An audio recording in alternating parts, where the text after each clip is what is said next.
दोस्तों आपने रामविलास जी का गार्डन काफ़ी पसंद किया है और उसी पसंद को देखते हुए आप लोगों के क्वेश्चन भी काफ़ी सारे थे और उन्हीं क्वेश्चनों का जवाब देने के लिए आज दोबारा फिर से हमारे साथ हैं मिस्टर रामविलास जी। आपका स्वागत है सर हमारे ओसम गार्डन यूट्यूब चैनल पर। धन्यवाद। सब्सक्राइब कीजिए ओसम गार्डन चैनल को और पाइए गार्डनिंग से रिलेटेड जानकारी सबसे पहले और साथ ही प्रेस कीजिए बेल आइकन को ताकि हमारी हर न्यू वीडियो की अपडेट आप तक पहुंच सके। व्यूवर हैं उनके क्वेश्चन हैं तो उन क्वेश्चन का आप एक बार जवाब दे दीजिए। देख लीजिए मैंने आपको क्वेश्चन भेजे हैं हमारे जो व्यूवर हैं उनके।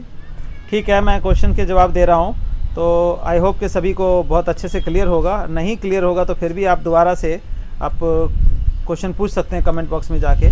तो पहला क्वेश्चन आपने पूछा है कि हमारी छत कितनी बड़ी है और दूसरा पूछा है इसी में कि क्या लोड नहीं पड़ता छत के ऊपर। सबसे पहले तो मैं बताऊं कि छत जो है आपकी, चाहे वो 100 फुट का मकान है, 100 गज का मकान है या 500 गज का है या 1000 गज का है, सभी के छत पे ये काम आप कर सकते हैं। क्योंकि छत तो आजकल बिल्कुल बेयर है, खाली है। पहले एक टाइम होता तो छत पे क्या है फसलें सुखाने का, मसाले सुखाने का काम होता था तो यूटिलाइज़ करते। लेकिन जब से ये टीवी हमारे घर में बढ़ा है, इंटरनेट का ज़माना है, तो छत तो वैसे ही बेयर है, मतलब गंदगी ही पड़ी होती है। जबकि छत का यूटिलाइजेशन आप पौधों के लिए बहुत बढ़िया कर सकते हैं। तो छत बहुत बड़ी होना और बहुत छोटी होना मायने नहीं रखता। लेकिन मेरी छत जो है लगभग 5,500 स्क्वायर फुट की छत है। 5,500 स्क्वायर फुट, गज नहीं, स्क्वायर फुट की छत है। तो उस पर अब दूसरी बात है लोड की बात करें तो आप अपने घर में जो अलमीरा है, टेबल है, बेड है और टेबल चेयर हो गया, किचन आर्टिकल्स हो गए, कुर्सियाँ हो गई, सोफ़ा हो गया, मतलब घर के जो अलमीरा आर्टिकल जितने हैं उसको कैलकुलेट कर लें और अपने छत के ऊपर जो वेट आप डाल रहे हैं उसको कैलकुलेट कर लें तो वो उससे ज़्यादा नहीं है जो आप वेट डाल रहे हैं। अब मान लो कि एक बेड है, एक बेड का वज़न जो है 100 से 150 किलो या 200 किलो भी हो सकता है आपका, वो आपका पड़ा हुआ है। लेकिन गमलों का वज़न है, एक गमले का वज़न मान के चलो 10 किलो, 20 किलो भी मानो, तब भी जो है ना वो अलग अलग स्कैटर्ड है। लेकिन जो बेड है आपका वो एक प्लेस पे है, अल्टीमेट लोड है। उसके बाद और एग्जांपल देता हूँ, आप सभी के छत पे एक टंकी रखी होगी, किसी के 500 लीटर की, किसी के 1000 की, किसी के 1500 की या किसी के 2000 लीटर की टैंक रखा जाता है। तो एक स्पेसिफिक एरिया में 2000 किलो का वज़न आप डाल रहे हैं तो वो भी एक लोड है। जब वो बेयर कर लेता है तो गमलों का लोड जो स्कैटर्ड हुआ है 10-10 किलो, 15-15, 5-5 किलो का लोड यहाँ वहाँ जो डिफ़र है वो तो कोई बात ही नहीं है, फिर वो तो डिवाइड हो गया। हाँ, एक बात ज़रूर कहूँगा इसमें कि लोड की बात करें तो DDA के फ्लैट जिनके पास हैं, जो बने हुए हैं सरकारी, उनमें आप ज़्यादा नहीं कर सकते क्योंकि उनके अंदर मटेरियल तो इतना बेकार यूज़ किया जाता है। तो उसमें हो सकता है कि पानी की टंकी का, लेकिन फिर भी पानी की टंकी तो सभी के ऊपर होती है, इतना लोड रहता है। तो आप इस बात से बिल्कुल बेफिक्र होकर के आप अपनी गार्डनिंग कर सकते हैं। छत को जैसे सीलन वगैरह आ जाती है उससे कैसे बचाते हैं सर? हाँ, ये क्वेश्चन अच्छा है। सीलन की बात है तो सीलन के लिए क्या है कि आप ये देखो कि जब बरसातों का टाइम होता है, 24 घंटे 48 घंटे बारिश होती है, पूरा बारिश का सीज़न होता है, अगर छत में आपके कमी है तो उस टाइम भी पानी टपक जाएगा क्योंकि वो कंटिन्यू बारिश बरस ही रहा है, उसके ऊपर से निकल रहा है। लेकिन जब गमले लगाते हैं आप तो गमलों में तो सीपेज का मतलब नहीं है क्योंकि छत के ऊपर तो कर नहीं रहे हैं, गमलों में पानी डालेंगे। उसके लिए मैं एक चीज़ बताता हूँ, एज एग्जांपल बताता हूँ कि ये देखिए कि ये हमारा गमला है। अब आप ये देखेंगे, आप में से बहुत से लोगों ने क्या किया है कि गमले के अंदर यहाँ 3 इंची 4 इंची जगह छोड़ देते हैं। वो एक छत की सीपेज का या आप अपने घर में फर्श पे रखते हैं उस सीपेज का बड़ा कारण, मतलब ख़राब होने का बड़ा कारण है। 3 इंची जगह रखेंगे, उसमें पानी आप फिल कर देंगे तो वो पानी क्या होगा, इस गमले की मिट्टी है उससे एक्सेस हो जाएगा। एक्सेस होगा तो वो पानी नीचे से सीप करेगा। तो छत हो या आपका ग्रेनाइट का फर्श हो या मार्बल का फर्श हो, वो ख़राब होगा। एक नुकसान तो वो हो गया। दूसरा नुकसान क्या है, जो इस गमले के अंदर न्यूट्रिशन हमने पौधे के लिए दी थी वो न्यूट्रिशन क्या होगा, पौधे को तो मिलेगा नहीं। वो ज़्यादा पानी, एक्सेस पानी डालने से वो घुल करके सारा नीचे से वेस्ट हो जाएगा, चला जाएगा। तो आपने ये ध्यान रखना है, कोई भी गमला हो, इवन 6 इंची का हो या आपका 2 फुट का गमला हो, 24 इंची का हो, उसमें आपने 1 से 1.5 इंची जगह ही आपने ऊपर की खाली रखनी है। ये एक बहुत बड़ा कॉन्सेप्ट है कि पानी बचाने का और वेस्ट ना करने का। पानी बचाने का, पानी भी बचेगा मतलब उतना ही दो ना कि जितना इसको सर्वाइवल के लिए ज़रूरत है। तो हम 1 से 1.5 इंची जगह रखते हैं, इसको फिलअप कर देंगे हम पानी से, तो ये पानी सीप करके इस गमले की मिट्टी को गीला करेगा, गमले से बाहर नहीं आएगा आपका। जी सर। तो ये एक बहुत बड़ा कॉन्सेप्ट है। तो तो ये आपका ख़त्म हो गया कि सीपेज आएगी नहीं। और थोड़ा बहुत गिरता भी है तो जब बारिश का पानी जो 24 घंटे की बारिश होती है उसको झेल करके जब छत में सीपेज नहीं आती है आपके, तो ये 1 गिलास या 2 गिलास पानी निकल जाएगा, इससे सीपेज आने का कोई सवाल नहीं पैदा होता। कंटिन्यूस पानी खड़ा नहीं रहना चाहिए छत के ऊपर, और गमलों में फार्मिंग करेंगे तो ऐसा कुछ नहीं है कि होगा। ठीक है। अगला आपका है कि इतने सारे प्लांट्स की केयर कैसे करते हैं। अब मैंने आपको अभी बताया कि इतना हमने रखा, उसमें क्या करेंगे कि एक बार हमने पानी भर दिया तो सर्दियां हैं, इसमें हमें 2 दिन और पानी डालने की ज़रूरत नहीं पड़ेगी सर्दियों में। और गर्मियों में क्या करना है कि गर्मियों में हमारे इतने सीजनल प्लांट्स होते नहीं, हमारे पक्के पौधे होते हैं, तो पक्के पौधों में 2 बार पानी डालना पड़ता है, उस टाइम कम हो जाता है। और इस टाइम है कि 1 घंटा से 1.5 घंटा 2 घंटे का समय लगता है। तो हम क्या करते हैं इसको कि जैसे इतने गमले हैं तो आधे पोर्शन में आज जैसे पानी डाला तो 2 दिन नहीं डालना है, दूसरे में कल डाला उसके 2 दिन नहीं डालना है, अल्टरनेट कर लेते हैं कि आधे पोर्शन में आज डाल लिया हमने, आधे पोर्शन में कल डाला, तो वो सिस्टमेटिक हो जाता। मैं तो एक ही दिन के अंदर जो है 1000 गमलों के अंदर पानी नहीं डालना है हमें, उसको 3 पार्ट में 300 में भी कर सकते हैं आप, या 500 में भी कर सकते हैं। तो अल्टरनेट डेज पे होगा तो हाफ टाइम आपका लगेगा। इस तरह से मैनेजमेंट है। इसी तरह ये नहीं है कि गुड़ाई करने के लिए चले तो पूरा लगा 1000 गमले की गुड़ाई एक ही दिन में कर डालनी है आपने, ऐसा नहीं है। अल्टरनेट डेज पे कर सकते हैं। और पानी का है खास ख्याल रखना है, पानी की मतलब जब तक गमले की मिट्टी आपकी सूखी ना हो जाए तब तक पानी नहीं देना है। जैसे कि आपको पूरा भूख ना लगे तब तक खाना नहीं खाना चाहिए, ये डॉक्टर्स भी सलाह देते हैं और हम भी कहें कि जब तक पूरी तरह से भूख ना लगे तब तक खाने का स्वाद नहीं आता है। अब अगर आप भूखे हों तो सर ये कैसे पता चलेगा कि अभी हमें पानी देना चाहिए या नहीं देना चाहिए? ऊपर की मिट्टी चेक कर सकते हैं आप, मिट्टी चेक करेंगे, मिट्टी बिल्कुल सूख जानी चाहिए। कई लोग क्या करते हैं कि पानी डालने का मतलब है कि डेली पानी गमले में डालना है। अब हमें 3 लीटर पानी की ज़रूरत है दिन भर में, अगर हम 5 लीटर या 6 लीटर पीने लग जाए तो हम बीमार हो जाएंगे। जी सर बिल्कुल। या खाना 2 रोटी खाना है हमें, उसको 4 रोटी खाने लग जाएंगे तो भी बीमार हो जाएंगे। तो कई लोग क्या करते हैं खाद भी जो है ना वो हर हफ्ते उठा के डाल देंगे उसमें, मतलब जैसे अनियन पील का बनाते हैं या कई और फर्टिलाइज़र बनाते हैं, उसका लहसुन के छिलके का बनाते हैं, तो वो चीज़ें जो है ना रेगुलर डालने से सॉइल एसिडिक हो जाती है इसकी, फिर प्लांट का जो रूट है वो सर्वाइव नहीं कर पाता। अगला क्वेश्चन आपने पूछा है कमर्शियल वैरायटी कौन सी होती है गुलदाउदी की। तो कमर्शियल वैरायटी वो वैरायटी है जो क्या है कि कमर्शियल मतलब बेचने के पर्पज़ से, बिजनेस के पर्पज़ से लगानी है। तो ये सारी वैरायटियाँ जो आप देख रहे हैं ये बिजनेस पर्पज़ से नहीं हो सकती हैं, क्योंकि इनको काटेंगे कुछ टाइम बाद ये मुरझा जाएंगे, क्योंकि इनकी जो पेटल्स है आप देख रहे हैं बहुत ही पतली पेटल्स होती हैं। तो ये कमर्शियल वैरायटी नहीं होती। कमर्शियल वैरायटी में मैं आपको दिखाता हूँ। तो कमर्शियल वैरायटी की बात करें तो ये जो आप देख रहे हैं ये कमर्शियल वैरायटी है। इनके जो पेटल्स हैं वो काफ़ी हार्डी हैं, दूसरे के मुकाबले काफ़ी हार्डी हैं। काफ़ी हार्डी। और ये देखो ये हार्डी अपने दिखने में भी दिख रहा है, एक बार ये खिलेगा तो ये खिला ही रहेगा। तो कमर्शियल वैरायटी इस तरह की हार्डी होती है। इसके पत्ते भी देख लें, पत्ते भी जो है बहुत हार्डी होंगे पत्ते, सॉफ्ट पत्ता नहीं है। इसकी मोटाई देखो पत्ते की आप, तो बहुत ही मोटा पत्ता मिलेगा इसका। तो इससे क्या होता है कि जब हमने इसको कट कर लिया, ये खिल गया इतना, और इस कंडीशन में क्या करते हैं मार्केट में बेच देते हैं। यहाँ से कट करेंगे और ये एज इट इज़ गुच्छा जो है और 20 रुपये 30 रुपये का एक जो है वो गुच्छा चला जाएगा आपका, या 50 का भी बेचते हैं, समय समय के अकॉर्डिंग है। तो ये क्या होता है हार्डी होने की वजह से 2 दिन 3 दिन अगर यहाँ जाने में ट्रांसपोर्ट में लगता है, वहाँ पड़ा हुआ है तो सर्वाइव कर जाता है। और जैसे इसको आप लाएंगे और इसको नीचे से पानी में डालेंगे, मतलब जैसे कि गुलदान में फूलदान में फूल लगाते हैं, तो ये कम से कम 15 से 20 दिन लास्ट करेगा घर में आपके, 15 से 20 दिन तक ये खिला रहेगा। इसीलिए इसको कमर्शियल वैरायटी कहते हैं, क्योंकि एक तो ट्रांसपोर्टेशन को भी झेल लेता है ये, और दूसरा क्या घर में भी आप जहाँ भी किसी गुलदान फूलदान में लगाते हैं या कहीं भी डेकोरेशन में लगाते हैं तो वो 15 से 20 दिन तक लास्ट करेगा। लेकिन एक चीज़ ध्यान रखना है, अगर फूलदान में लगाते हैं तो उसका जो फ्लावर आप बाहर से लेकर के आते हैं उसके नीचे की जो ब्रांच है उसको एक बार ज़रूर कट कर देना है, क्योंकि पहले का कटा हुआ वो सूख करके जो उसके जो पोरसपन है, मतलब जो वेन्स है उसकी वो बंद हो जाती है।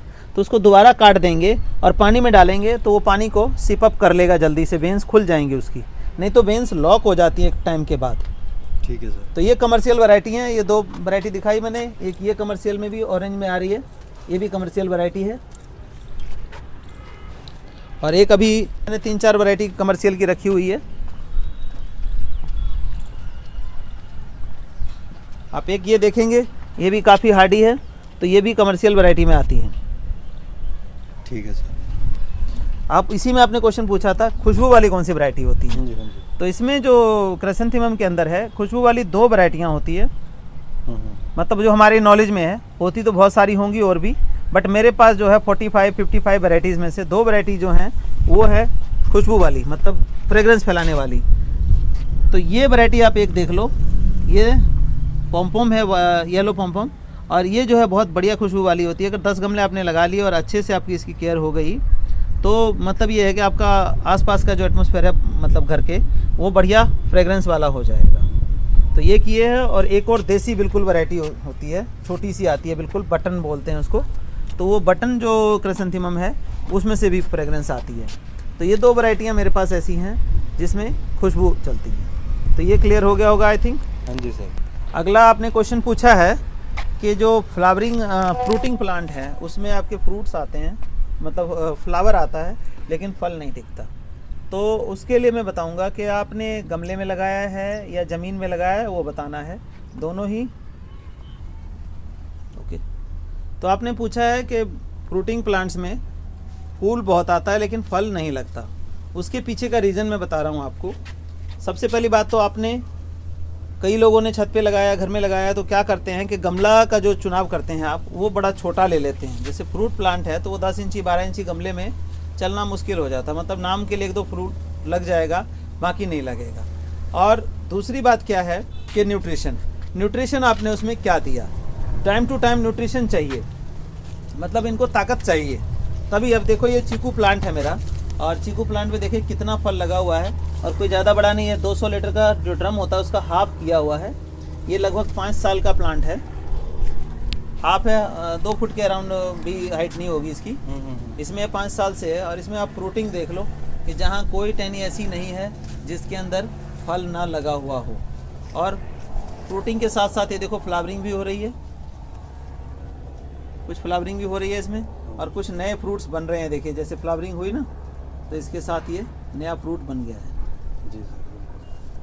तो इस तरह से है। तो इसमें क्या है, एक चीज़ आपको ध्यान रखना है, खासकर जो नींबू जैसे फल हैं हमारे, तो इनमें क्या होता है, जब फ्लावरिंग आती है आपकी तो पानी को कंट्रोल करना है। पानी कंट्रोल कर देना मतलब पानी मिनिमम देना है, मतलब जितना पानी सर्वाइवल के लिए, उसके ज़िंदा रहने के लिए ज़रूरी है, उतना पानी आपने डालना है। अगर फ्लावरिंग के टाइम पे जब फ्लावर खुलने शुरू हो जाएंगे तो आप अगर पानी रेगुलर डाल देंगे, उसमें ज़्यादा डाल देंगे, तो कोई भी फ्रूट होल्ड नहीं कर पाएगा। वो फूल खिलेंगे और झड़ जाएंगे, आपकी जो फ्लावरिंग फ्रूट होल्डिंग कैपेसिटी ख़त्म हो जाती है प्लांट की। सर ये सभी प्लांट में होता है या सिर्फ सिट्रस प्लांट में ये होता है? नहीं, सिट्रस में नहीं, सभी में होता है, लेकिन सिट्रस में बहुत ज़्यादा होता है। सिट्रस में ज़्यादा सिट्रस में ज़्यादा होता है। और दूसरी बात मैं बताऊं कि जैसे कि अब अपना फरवरी मार्च में फ्लावरिंग होने का टाइम है, कोई भी है, बसंत के बाद फ्लावरिंग हो जाती है, चाहे वो नींबू है, चीकू है, अंगूर है, आड़ू है, सब में फ्लावरिंग होनी है। तो उसके लिए अभी रूट फिलिंग का टाइम है, इनका न्यूट्रिशन देने का टाइम है, क्योंकि अभी जो उसके प्लांट के अंदर का जो पोर्शन है उसको न्यूट्रिशन मिलेगा, उस हिसाब से वो नंबर ऑफ फ्लावर्स जो है ज़्यादा प्रोड्यूस करेगा। मतलब जिस टाइम पे प्लांट डोरमेंसी में जाता है उस टाइम पे इसको न्यूट्रिएंट, हाँ, न्यूट्रिएंट्स अभी दे दो ताकि वो खा पी के बिल्कुल तैयार रहे आगे वर्किंग के लिए। जैसे इसका मौसम चेंज होगा तो उसका करना है इस टाइम, अभी बिल्कुल राइट टाइम है, दिसंबर और जनवरी का टाइम जो था 15 जनवरी से पहले पहले आप न्यूट्रिशन डालना है। उसको क्या करना है, रूट को बेयर करना है, अगले वीडियो में बताऊंगा। रूट को खोद के और उसमें जो है ना न्यूट्रिशन डालना है, उसका पूरा प्रोसेस अगली वीडियो में मैं आपको बता दूंगा। तो उसमें डाल देना न्यूट्रिशन, और जब फ्लावरिंग होने लग जाए, उससे मतलब फ्लावरिंग होने से पहले बडिंग बन रही है तब तक आपने पानी भी डालना है, न्यूट्रिशन पूरा डाला हुआ है उसके अंदर। और जब फ्लावरिंग खुलनी शुरू हो जाए तो आपको पानी कंट्रोल करना है। तो इसीलिए जो फ्रूट वाले प्लांट हैं उसको कम से कम 1.5 से 2 फुट डाया का आपका गमला हो या ड्रम हो या जो भी कुछ है, अगर उसमें लगाते हैं तो लगाना चाहिए। नहीं, ज़मीन में लगाते हैं तो वेल एंड गुड है। ज़मीन में भी आपको पानी कंट्रोल करना है। ज़मीन में तो पानी कंट्रोल करना बहुत आसान होता है, क्योंकि ज़मीन में रूट्स होती हैं, वो इधर उधर से लेकर काम चला लेती हैं। तो जितना कम पानी डालेंगे फ्रूट उतना ज़्यादा बनेगा। दूसरी बात न्यूट्रिशन की है, तो न्यूट्रिशन इसको प्रॉपर चाहिए होता है, वो मैं वीडियो में क्लियर कर दूंगा एक एक चीज़। ठीक है। अगला क्वेश्चन पूछा है कि हमने अपने पौधों को कीटों से कैसे बचाया है, क्योंकि कीड़ों का हमला तो रहता ही रहता है, तो कीटों से कैसे बचाया है, ये बहुत बढ़िया क्वेश्चन है। और ये सबकी कॉमन प्रॉब्लम है, जहाँ पौधे होंगे वहाँ कीट भी आएगा।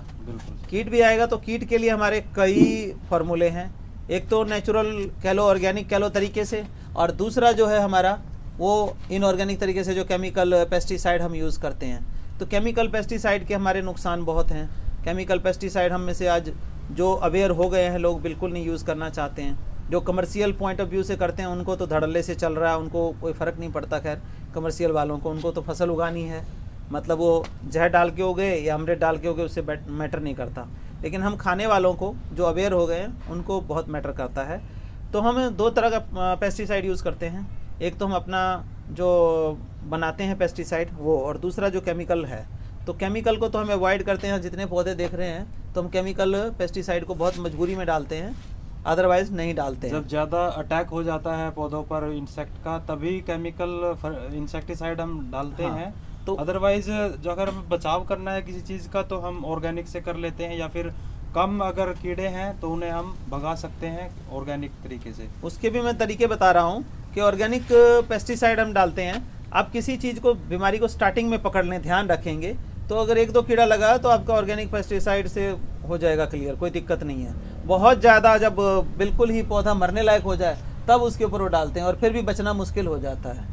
तो इसके लिए ऑर्गेनिक पेस्टिसाइड में हम यूज़ करते हैं। हम धतूरा लेते हैं, धतूरे को मिट्टी के मटके में 10 से 15 दिन तक उसको डिकम्पोज करते हैं, गौमूत्र और वाटर मिला के, पानी मिला के, और उसका हम फिल्ट्रेशन के बाद यूज़ करते हैं। उसका भी मैं एक वीडियो बता दूंगा आपको।